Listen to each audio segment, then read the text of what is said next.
அரசியல் ஆரம்பிக்கலாமா?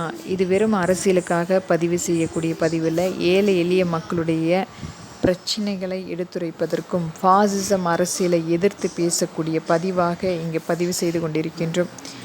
நம்மளுடைய ஒவ்வொரு மாநிலத்திலுமே நம்மளுடைய சுங்க சாவடிகள் எவ்வாறு பணத்தை வசூலித்து கொண்டிருக்கிறது, அதனுடைய நேரடி கட்டுப்பாடு மத்திய அரசினுடைய ஒரு தனிநபர் ஆதிக்கத்தின் மூலம் இன்று முழுமையாக கட்டுப்பாட்டில் இயங்கிக் கொண்டிருக்கிறது. மாதம் மாதம் அதற்குரிய கட்டணம் அதிகபட்சமாக நாம் செலுத்தி கொண்டிருக்கின்றோம். ஆனால் ஒரு சாலை அமைப்புக்காக ஒரு முறையான கட்டணத்தை முன்கூட்டியே நாம் செலுத்திவிட்டோம். ஆனால் இன்றைக்கும் பல ஆண்டுகளாக அதற்குரிய கட்டணத்தை மீண்டும் மீண்டும் அடிமைத்தனமாக பாசிசமாக இன்றைக்கு முழுமையாக மக்களாட்சி இல்லாமல் மக்களால் தேர்ந்தெடுக்கப்பட்ட ஒரு பிரதமர் நம்மளை ஒரு பாசிசம் அரசியல் செய்து கொண்டிருக்கின்றார்.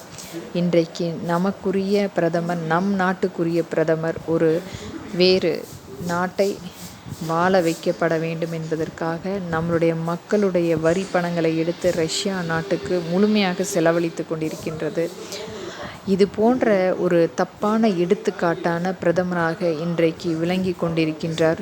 முகமூடி நகைச்சுவை நபராக இன்றைக்கு இளைய சமுதாயத்தை முழுமையாக முடக்கி கொண்டு ஸ்விக்கி, சொமோட்டோ போன்ற நிறுவனங்களில் இளைய சமுதாயம் படித்ததுக்கு எந்த ஒரு வேலை அமைப்பும் கிடைக்காமல் கிடைத்த வேலையை ஒரு முகவராக ஆண்டுகளாக வேலை செய்து கொண்டிருக்கின்றார்கள்.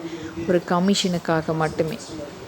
அவர்களுக்குரிய அந்த சம்பளம் நிர்ணயம் இல்லாமல், ஓய்வூதிய திட்டம் இல்லாமல், காப்பீடு இல்லாமல் இன்றைக்கும் ஒரு 12 மணி நேரம் முழுமையாக இருசக்கர வாகனத்தில் சுற்றி கொண்டிருக்கின்றார்கள். அவர்களுக்கு தெரியாமலே அவர்களே அழித்து கொண்டிருக்கும் சூழ்நிலை பார்த்து கொண்டிருக்கின்றோம். எந்த ஒரு பாதுகாப்பும் இல்லாமல் முதுகெலும்பு சிறிது சிறிதாக தேய்வது தெரியாமல் இன்றைக்கு இளைய சமுதாயம் ஒரு தப்பான ஒரு அதிபரிடம், நம்மளுடைய பிரதமரிடம் மாட்டிக்கொண்டு அழிந்து கொண்டிருக்கின்றது.